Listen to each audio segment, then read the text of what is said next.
Hi all, this is Raghu H.N., Assistant Professor, Department of Management.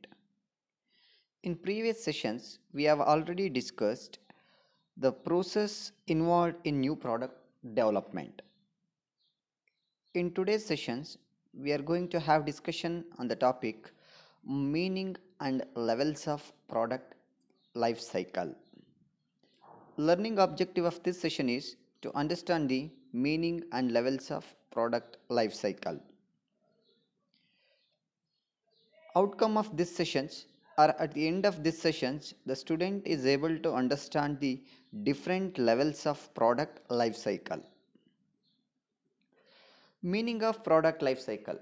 So ನಮಗೆ ಈಗ ಗೊತ್ತಿದೆ ಒಂದು ಉತ್ಪನ್ನ ಅಂದರೆ ಏನು. So what is product? So product is a bundle of utilities which satisfy the needs or wants of an customer or a consumer ಅಂತ ಕರಿತೇವೆ. So ಹೇಗೆ ಒಬ್ಬ ಮನುಷ್ಯ ತನ್ನ ಜನ್ಮದಿಂದ ಕೊನೆ ಉಸಿರುವರೆಗೆ ಹಲವಾರು ಹಂತಗಳಲ್ಲಿ ದಾಟಿ ಹೋಗ್ತಾನೋ. ಸೊ ಪ್ರೌಢಾವಸ್ಥೆ ಇರ್ಬೋದು, ಯುವಕಾವಸ್ಥೆ ಇರ್ಬೋದು, ಮಧ್ಯಮಾವಸ್ಥೆ ಇರ್ಬೋದು, ಈ ರೀತಿ ಹಲವಾರು ಹಂತಗಳಲ್ಲಿ ತನ್ನ ಜೀವನವನ್ನು ಕಳೀತಾ ಹೋಗ್ತಾನೆ ಒಬ್ಬ ಮನುಷ್ಯ ಕೂಡ.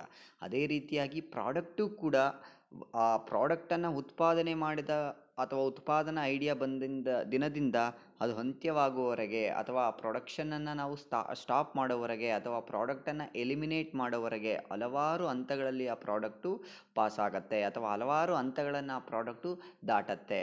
ಅದನ್ನು ನಾವು ತುಂಬ ಚಿಕ್ಕದಾಗಿ ಉತ್ಪನ್ನದ ಜೀವನ ಚಕ್ರ ಅಥವಾ ಪ್ರಾಡಕ್ಟ್ ಲೈಫ್ ಸೈಕಲ್ ಅಂತ ಕರಿತೇವೆ. Product life cycle is the analysis of the complete life span of a product. ಅಂದರೆ ಒಂದು ವಸ್ತುವಿನ ಜೀವನದ ಎಲ್ಲ ಹಂತಗಳನ್ನು ನೋಡ್ತಕ್ಕಂಥದ್ದು. Analysis of the complete life span, ಅದರ ಸಂಪೂರ್ಣ ಜೀವನವನ್ನು ನಾವು ನೋಡ್ತಕ್ಕಂಥದ್ದು ಅಥವಾ ಯಾವ ಹಂತಗಳಲ್ಲಿ ಅದು ಹಾದು ಹೋಗುತ್ತೆ ಅಂತಕ್ಕಂಥದ್ದನ್ನು ನೋಡೋದನ್ನು ನಾವು ಪ್ರಾಡಕ್ಟ್ ಲೈಫ್ ಸೈಕಲ್ ಅಂತ ಕರಿತೇವೆ. So according to Philip Kotler, the product life cycle is an attempt to recognise distinct stages in the sales history of the product. So Philip Kotler ಹೇಳುವರ ಪ್ರಕಾರ it is an attempt to recognise distinct stages in the sales history of the product. ಒಂದು ವಸ್ತುವನ್ನು ಮಾರಾಟ ಮಾಡ್ತಕ್ಕಂತಹ ಸಂದರ್ಭದಲ್ಲಿ ಅದರ distinct stages ಯಾವೆಲ್ಲ ಹಂತಗಳಲ್ಲಿದೆ ಆ ಪ್ರಾಡಕ್ಟು, ಯಾವೆಲ್ಲ ಹಂತಗಳನ್ನು ದಾಟಿ ಹೋಗಿದೆ, ಅದು ಇಂಟ್ರೊಡಕ್ಷನ್ ಸ್ಟೇಜ್ನಲ್ಲಿದೆಯಾ ಅಥವಾ ತುಂಬ ಪೀಕ್ ಸ್ಟೇಜಲ್ಲಿದೆಯಾ ಅಂತಕ್ಕಂಥ ಎಲ್ಲ ಹಂತಗಳನ್ನು ನೋಡ್ತಕ್ಕಂಥದ್ದನ್ನು ನಾವು ಪ್ರಾಡಕ್ಟ್ ಲೈಫ್ ಸೈಕಲ್ ಅಂತ ಕರಿತೇವೆ. So according to Williams J Stanton, from its birth to death a product exist in different stages and different competitive environment.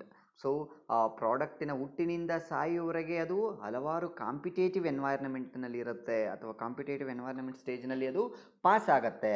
So ಈ ಎಲ್ಲ ಹಂತಗಳನ್ನು ನಾವು ಪ್ರಾಡಕ್ಟ್ ಲೈಫ್ ಸೈಕಲ್ ಅಂತ ಕರಿತೇವೆ.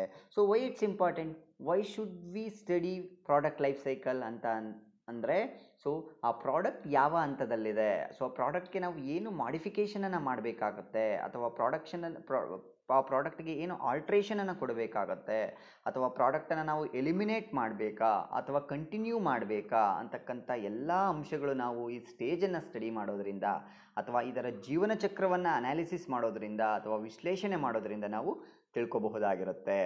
So typically, so every product will pass these standard stages. The number one is introduction stage and another one is a growth stage, then maturity stage and decline stage. So ನಮಗೆಲ್ರಿಗೂ ಗೊತ್ತಿರೋ ಪ್ರಕಾರನೇ first introduction stage ಬರುತ್ತೆ. Introduction is nothing but, so ಆ ಪ್ರಾಡಕ್ಟನ್ನು ನಾವು ಮಾರ್ಕೆಟ್ಗೆ ಮೊದಲ ಬಾರಿ ಇಂಟ್ರೊಡ್ಯೂಸ್ ಮಾಡ್ತಕ್ಕಂಥದ್ದು. ಅದು this is the first stage of the life cycle of a product. ಇದರ ಪ್ರಮುಖ ಗುಣಲಕ್ಷಣಗಳು ಏನಪ್ಪ ಇರುತ್ತೆ ಅಂದರೆ, the product is introduce in the market and is made known to the consumer. ಮೊದಲ ಬಾರಿಗೆ ಆ ವಸ್ತುವನ್ನು ಅಥವಾ ಉತ್ಪನ್ನವನ್ನು ಮಾರ್ಕೆಟ್ಗೆ ಇಂಟ್ರೊಡ್ಯೂಸ್ ಮಾಡಿರ್ತೇವೆ, ಅದರ ಬಗ್ಗೆ ನಾವು ಜನರಿಗೆ ತಿಳಿಸಿಕೊಡ್ತೇವೆ. The product line is narrow ಅಂತ ಕರಿತೇವೆ. ಅಂದರೆ ಇದರಲ್ಲಿ ಯಾವುದೇ ರೀತಿಯಾದಂಥ ಅಡಿಷನಲ್ ಪ್ರಾಡಕ್ಟ್ಸ್ ಇರೋದಿಲ್ಲ, ಸಿಂಗಲ್ ಪ್ರಾಡಕ್ಟ್ ಬಂದಿರುತ್ತೆ. Product line is nothing but, so ಅದೇ ಪ್ರಾಡಕ್ಟ್ನಲ್ಲಿ ಅಥವಾ same kind of product additional feature ಇರ್ತಕ್ಕಂತಹ ಪ್ರಾಡಕ್ಟ್ಗಳಿರುತ್ತೆ. The distribution line is also limited. ಅಂದರೆ ಈ ಹೊಸದಾಗಿ ಇಂಟ್ರೊಡ್ಯೂಸ್ ಮಾಡ್ತಕ್ಕಂತಹ ಸಂದರ್ಭದಲ್ಲಿ ನಾವು ತುಂಬ ಲಾರ್ಜ್ ಕಸ್ಟಮರ್ಸ್ಗೆ ಅಥವಾ ಲಾರ್ಜ್ ಮಾರ್ಕೆಟ್ಗೆ ಅದನ್ನು ಇಂಟ್ರೊಡ್ಯೂಸ್ ಮಾಡೋದಿಲ್ಲ. ತುಂಬ ಸರಳವಾಗಿ ಅಥವಾ ತುಂಬ ಕಡಿಮೆ ಮಾರ್ಕೆಟ್ಗೆ ನಾವು ಆ ಪ್ರಾಡಕ್ಟನ್ನು ಇಂಟ್ರೊಡ್ಯೂಸ್ ಮಾಡಿರ್ತೇವೆ ಮತ್ತು ಕಾಸ್ಟ್ ಕೂಡ ಜಾಸ್ತಿ ಇರುತ್ತೆ ಇಂತಹ ಸಂದರ್ಭದಲ್ಲಿ. And also advertisement is more, ಯಾಕಪ್ಪ ಅಂದರೆ we have to educate the customers or consumers about this product. ಹಾಗಾಗಿ ಅಡ್ವರ್ಟೈಸ್ಮೆಂಟ್ ಕಾಸ್ಟ್ ಕೂಡ ಜಾಸ್ತಿ ಇರುತ್ತೆ. ಇದು ಇಂಟ್ರೊಡಕ್ಷರಿ ಸ್ಟೇಜ್ ಆಗಿರೋದ್ರಿಂದ ಪ್ರಾಫಿಟ್ ಮಾರ್ಜಿನ್ ಕೂಡ ಕಂಪನಿಗೆ ಕಡಿಮೆ ಇರುತ್ತೆ. Because we are not sure at the introductory stage only this product will earn profit ಅಂತಕ್ಕದ್ದು ಗೊತ್ತಿರೋದಿಲ್ಲ. ಕೆಲವೊಂದು ಸಾರಿ ನಾವು ಲಾಸನ್ನು ಕೂಡ ಈ ಸಂದರ್ಭದಲ್ಲಿ ಅನುಭವಿಸ್ತಾರೆ. So once this product introduced and having more and more advertisement and inducing the customers or motivating the customers, educating the customers about this product and having good proper channel of distribution, so and also good promotional tools, the product ಏನಾಗುತ್ತೆ introductory ಸ್ಟೇಜನ್ನು pass ಆಗುತ್ತೆ. And then growth stage, second stage. ಒಂದು ಸಲ ಪ್ರಾಡಕ್ಟನ್ನು introduce ಆಗಿ ಅದು ನಿಧಾನವಾಗಿ ಮಾರ್ಕೆಟ್ನಲ್ಲಿ ಸೆಟಲ್ ಆಗ್ತಾ ಬಂದ ನಂತರದಲ್ಲಿ it will come to growth stage. The chief feature ಈ ಗ್ರೌತ್ ಸ್ಟೇಜ್ನಲ್ಲಿ ಏನಾಗುತ್ತಪ್ಪ ಅಂತಂದರೆ, under this stage the product gains popularity among and gets recognition from the consumers. ಇರತಕ್ಕಂತಹ ಎಲ್ಲ ಪ್ರಾಡಕ್ಟ್ಗಳ ಮಧ್ಯೆ ಈ ಪ್ರಾಡಕ್ಟು ಕೂಡ ಪಾಪ್ಯುಲಾರಿಟಿಯನ್ನು ಗೇನ್ ಮಾಡ್ತಾ ಹೋಗುತ್ತೆ. ಅಂದರೆ ಜನಗಳು ಇದನ್ನು they will try to identify this product ಅಂತಕ್ಕಂಥದ್ದು. And also consumers will aware of this product because in introductory stage we have given more and more advertisement, we induced customer or we educated the customer. So in this growth stage sales also starting getting increased. ನಮ್ಮ sales ಕೂಡ ಅಥವಾ ವ್ಯಾಪಾರ ಕೂಡ ಜಾಸ್ತಿ ಆಗ್ತಾ ಹೋಗುತ್ತೆ. So ಹಾಗೆ sales ಜಾಸ್ತಿ ಹೋಗ್ತಾ ಹೋದಾಗ ಏನಾಗುತ್ತೆ, ನಮ್ಮ ರೆವಿನ್ಯೂನೂ ಕೂಡ ಸ್ವಲ್ಪ ಅಪ್ ಆಗುತ್ತೆ. ಇಂಟ್ರೊಡಕ್ಷರಿ ಸ್ಟೇಜ್ನಲ್ಲಿ ನಾವು ಮೇ ಬಿ ಲಾಸಲ್ಲಿರ್ಬೋದು ಅಥವಾ ಕಾಸ್ಟನ್ನು ಮಾತ್ರ ಅರ್ನ್ ಮಾಡಿರ್ಬೋದು. ಬಟ್ ಗ್ರೌತ್ ಸ್ಟೇಜ್ನಲ್ಲಿ ಏನಪ್ಪ ಆಗುತ್ತೆ ಅಂದರೆ ನಮ್ಮ ಸೇಲ್ಸ್ ಕೂಡ ಜಾಸ್ತಿ ಆಗ್ತಾ ಹೋಗುತ್ತೆ. ಅದೇ ರೀತಿಯಾಗಿ ನಮ್ಮ ಪ್ರಾಫಿಟ್ಸ್ ಕಡೆ ಕೂಡ ನಾವು ಹೋಗ್ತೇವೆ. So high profit during this stage attracts competitors to enter the market. ಈ ಗ್ರೌತ್ ಸ್ಟೇಜ್ನಲ್ಲಿ ಪ್ರಾಫಿಟ್ ಜಾಸ್ತಿ ಇರೋದ್ರಿಂದ ಅಟ್ ದಿ ಸೇಮ್ ಟೈಮ್ ಕಾಂಪಿಟೇಟರ್ಸ್ಗಳು ಕೂಡ ಇದನ್ನು ನೋಡ್ತಾರೆ. So they try to enter in to market. ಈ ಮಾರ್ಕೆಟ್ಗೆ ಎಂಟರ್ ಆಗಲಿಕ್ಕೆ ಅವರು ಟ್ರೈ ಮಾಡ್ತಾರೆ. So product improvements are made. ಈ ಸಂದರ್ಭದಲ್ಲಿ ಗ್ರೌತ್ ಸ್ಟೇಜ್ನಲ್ಲಿ ನಮ್ಮ ಪ್ರಾಡಕ್ಟ್ನಲ್ಲಿ ಅಭಿವೃದ್ಧಿ ಆಗುತ್ತೆ. If any changes is required for the product according to the customer's expectations or customer needs or customer requirement, so that will be taken place in growth stage. ಈ growth ಸ್ಟೇಜ್ನಲ್ಲಿ ಯಾರಾದರೂ ಕಸ್ಟಮರ್ಸ್ಗಳಿಗೆ ಆ ಪ್ರಾಡಕ್ಟ್ನಲ್ಲಿ ಏನಾದರೂ ಆಲ್ಟ್ರೇಷನ್ ಬೇಕು ಅಂತಕ್ಕಂಥದ್ದಿದ್ದಾಗ ನಮ್ಮ ಮಾರ್ಕೆಟಿಂಗ್ ರಿಸರ್ಚ್ ಮುಖಾಂತರ ನಮಗೆ ತಿಳಿದಾಗ ಅದನ್ನು ಮ್ಯಾನುಫ್ಯಾಕ್ಚರರ್ ಅಡ್ಯಾಪ್ಟ್ ಮಾಡ್ಕೊಳ್ಳಿಕ್ಕೆ ಟ್ರೈ ಮಾಡ್ತಾರೆ. So new market segments are opened and the system of physical distribution also improved. So as I said earlier, in introductory stage, so the marketing is limited or sales are limited or geographically concentrated. When it comes to growth stage, our physical distribution channels will be extended throughout the country or throughout the state which is concentrated by the manufacturer. The price of the product may be slightly reduced by the firm. ಇಲ್ಲೇನಪ್ಪ ಆಗುತ್ತೆ ಅಂದರೆ ಆ ಪ್ರಾಡಕ್ಟ್ನ price slightly reduce ಆಗಿರುತ್ತೆ because of the large production, economies of scale achieve ಆಗಿರುತ್ತೆ. So ತುಂಬ large sales ಇರುತ್ತೆ. ಅದೇ ರೀತಿ ಗ್ರೌತ್ ರೇಟ್ ಜಾಸ್ತಿ ಇರೋದ್ರಿಂದ so the product price could be reduced or may be reduced at the growth stage. ಈ growth ಸ್ಟೇಜ್ನಲ್ಲಿ ಇಷ್ಟೆಲ್ಲ ಅಂಶಗಳು ಕೂಡ ಆಗತ್ತೆ. And the third stage is maturity stage. So maturity stage is nothing but this is the third stage in the product life cycle. The maturity of a product is reflected in terms of its capacity to face competition. ಇಲ್ಲೇನಪ್ಪ ಆಗುತ್ತೆ ಅಂದರೆ ಈ maturity is nothing but so among the competitors, it's a competitive world, the manufacturer or this product will face the competition ಅಂತಕ್ಕಂಥದ್ದನ್ನು ನಾವಿಲ್ಲಿ ಹೇಳ್ತೇವೆ. The silent features ಅಥವಾ the main features, ಪ್ರಮುಖ ಗುಣಲಕ್ಷಣಗಳು ಏನು ಮೆಚುರಿಟಿ ಸ್ಟೇಜ್ನಲ್ಲಿ ಅಂತ ಬಂದಾಗ, during the maturity stage the consumer market becomes very wide. ಅಂದರೆ ಕನ್ಸ್ಯೂಮರ್ ನಮ್ಮ ಅನುಭೋಗಿ ಮಾರುಕಟ್ಟೆ ಏನಪ್ಪ ಆಗಿರುತ್ತೆ ಅಂದರೆ ತುಂಬ ವೈಡ್ ಆಗಿರುತ್ತೆ. ಅಂದರೆ ವಿಶಾಲವಾಗಿ ಹರಡ್ಕೊಂಡಿರ್ತೇವೆ ನಾವು. ಅಂದರೆ ಎಲ್ಲ ಕಡೆ ನಮ್ಮ ಪ್ರಾಡಕ್ಟ್ನ ಸರಬರಾಜಿರುತ್ತೆ ಅಥವಾ ಡಿಸ್ಟ್ರಿಬ್ಯೂಷನ್ ಇರುತ್ತೆ.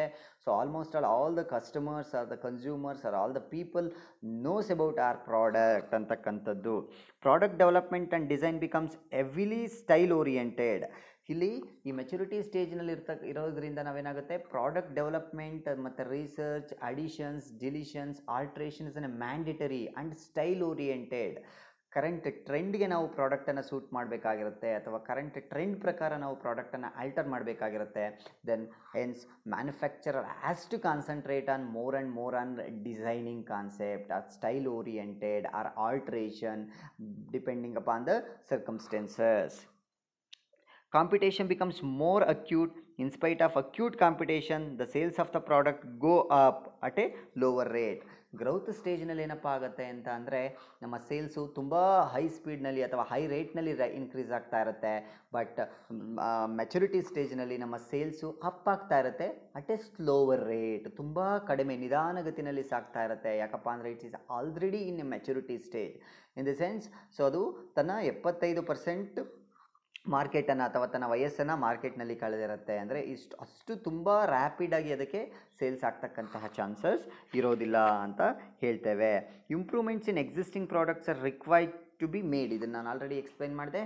ಸೊ ಇಂಪ್ರೂವ್ಮೆಂಟ್ಸು ಆ ಪ್ರಾಡಕ್ಟ್ನಲ್ಲಿ ಬೇಕಾಗೇ ಇರುತ್ತೆ. ಯಾಕಪ್ಪ ಅಂದರೆ to suit the market or to meet the customers' requirements, improvements are required.